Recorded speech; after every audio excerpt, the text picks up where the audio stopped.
Dear traders and investors, உங்கள் எல்லாருக்கும் ஒரு இன்ஃபர்மேஷன் சொல்ல தான் நான் இப்போது இந்த வீடியோ போடுறேன். எல்லாருமே இப்போ கேட்குறது என்னென்னா, கோல்டில் இந்த டைம் இன்வெஸ்ட் பண்ணலாமா அப்படின்னு சொல்லி கேட்குறீங்க. ஃபஸ்ட்டு கோல்டோட ஹிஸ்ட்ரி தெரிஞ்சுக்கோங்க. கோல்டு லாஸ்ட் ஒரு 2021 என்ன ப்ரைஸ் இருந்தது, இப்போ என்ன ப்ரைஸ் இருக்குன்னு ஜஸ்ட்டு பாருங்கள். ஸோ அந்த டைமில் 2021 48,750 சம்திங் அந்த ப்ரைஸில் இருந்தது. ஸோ அங்கேருந்து மேக்ஸிமம் ஒரு 55% to 60% தான் நம்ம ப்ராஃபிட் சொல்லலாம். ஸோ 100% கூட நீங்கள் இன்றைக்கி ரேட்டுக்கு பார்த்தா 100% சொல்லலாம். பட் இதே ஈக்குவல் ப்ராஃபிட்டு வேறு எதுனா கிடைக்குமா அப்படின்னு கேட்டால் கண்டிப்பாக கிடைக்கும். ஸோ நிறைய பேர் என்னென்னா, கோல்டு தான் சேஃபு, கோல்டு தான் எனக்கு ஃப்யூச்சரில் எனக்கு பெனிஃபிட்டாக இருக்கும் அப்படின்னு நினைக்கிறீங்க. ஓகே. ஸோ கோல்டுன்றது நீங்கள் சென்டிமெண்ட்டாக பார்த்தீங்கன்னா அது ஒரு ஆர்னமெண்ட், அவ்வளோதான். அது ஒரு அசட்டாக கன்சிடர் பண்ணுறீங்க. ஓகே. பட் இன்வெஸ்ட்மெண்ட்டாக கன்சிடர் பண்ணுமான்னு கேட்டால் ஸோ பண்ண வேண்டாம். ஸோ இப்போ பண்ண வேண்டாம். ஸோ முன்னாடி நீங்கள் வாங்கி வச்சுருந்தீங்கன்னா ஓகே, நான் எதுவும் சொல்லலை. பட் இப்போ நான் வாங்க போகிறேன்னா கொஞ்சம் வெயிட் பண்ணுங்கள். வெயிட் பண்ணி பார்த்துட்டு நீங்கள் தெரிஞ்சுக்கோங்க. ஃபஸ்ட் ஹிஸ்ட்ரியை பாருங்கள்.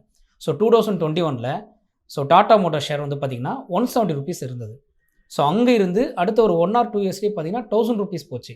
நான் வெறும் கோல்டுக்கு வாங்கின அந்த 48,750 rupees நான் இதில் இன்வெஸ்ட் பண்ணியிருந்தேன்னா, டாடா மோட்டார்ஸ் இன்வெஸ்ட் பண்ணியிருந்தேன்னா எனக்கு ஆல்மோஸ்ட் 2.26 அதாவது 2,26,000 எனக்கு ப்ராஃபிட் கிடைச்சிது.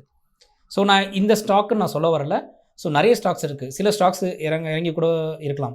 பட் கோல்டுன்றது ஸோ டிமாண்ட் அண்ட் சப்ளை வச்சு போகிறது தான். ஸ்டாக்ஸும் அப்படி தான். பட் ஆனால் லிக்விடிட்டி எதில் நம்மளுக்கு ஈஸியாக கிடைக்குதுன்னு பார்க்கணும். கோல்டை பொறுத்த வரைக்கும் பார்த்தீங்கன்னா செய்கூலி சேதாரம் அதுன்னு சொல்கிறாங்க.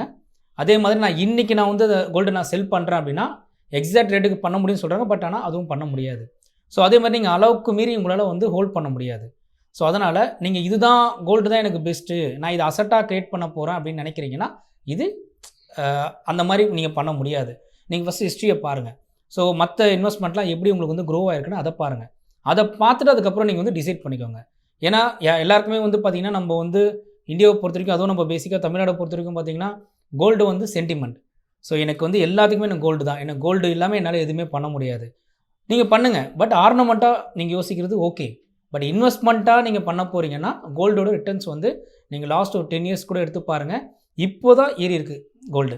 அதுக்கு முன்னாடி பெருசாக ஏறலை. அதே பார்த்தீங்கன்னா ஒரு பிஃபோர் நீங்கள் ஒரு லேண்ட் ரியல் எஸ்டேட் பண்ணியிருந்தால் கூட அதோட க்ரோத் பயங்கரமாக இருக்குது.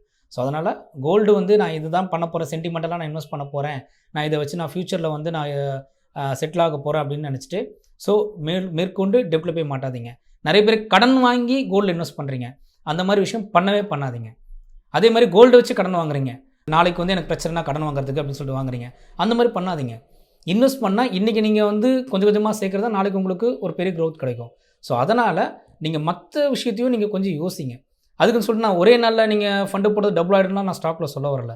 ஸ்டாக்கும் ஒரு இன்வெஸ்ட்மெண்ட்டு தான். அதுலேயும் ரிஸ்க்லாம் இருக்குது, ரிஸ்க் இல்லாமலாம் இல்லை. ஜஸ்ட்டு நீங்கள் ப்ரீவியஸாக ஒரு 3 years முன்னாடி எல்லாத்தையும் நீங்கள் கம்பேர் பண்ணி பாருங்கள். அதுக்கப்புறம் டிசைட் பண்ணுங்கள். பட் இந்த டைம் கோல்டோட மார்க்கெட் பார்த்திங்கன்னா ரொம்ப பீக்கில் இருக்குது. இந்த டைமில் போய் நான் பண்ண போகிறேன்னு சொல்லிட்டு பண்ணிவிட்டு மாட்டிக்காதீங்க. கொஞ்சம் வெயிட் பண்ணுங்கள். ஸோ இப்போதைக்கு பார்த்திங்கன்னா ஸோ இந்த ஜியோ பாலிட்டிக்ஸ் அது இதுன்னு இருக்கிறதுனால கோல்டோட டிமாண்ட் அண்ட் சப்ளை மாறி மாறி இருந்துகிட்டு இருக்குன்றதுனால ப்ரைஸ் ஃப்ளக்சுவேஷன் இப்படி ஆகிட்டு இருக்குது. ஸோ அதனால் வெயிட் பண்ணுங்கள், வெயிட் அண்ட் சி. ஸோ அவ்வளோதான் நான் சொல்லுவேன். இதுக்கு மேலே போய்ட்டு நான் ரிஸ்க் எடுத்து நான் இன்வெஸ்ட் பண்ண தான் போகிறேன் கோல்டு அப்படின்னா ஸோ அதுக்கு நான் எதுவுமே சஜஸ்ட் பண்ண போகிறது இல்லை. நீங்கள் உங்களோட டெசிஷன் அது. ஏன்னா ரிஸ்க் அண்ட் ரிவார்டு எல்லாமே அந்தந்த பர்சன்ஸ் கிட்ட அவங்கக்கிட்ட தான் இருக்குது.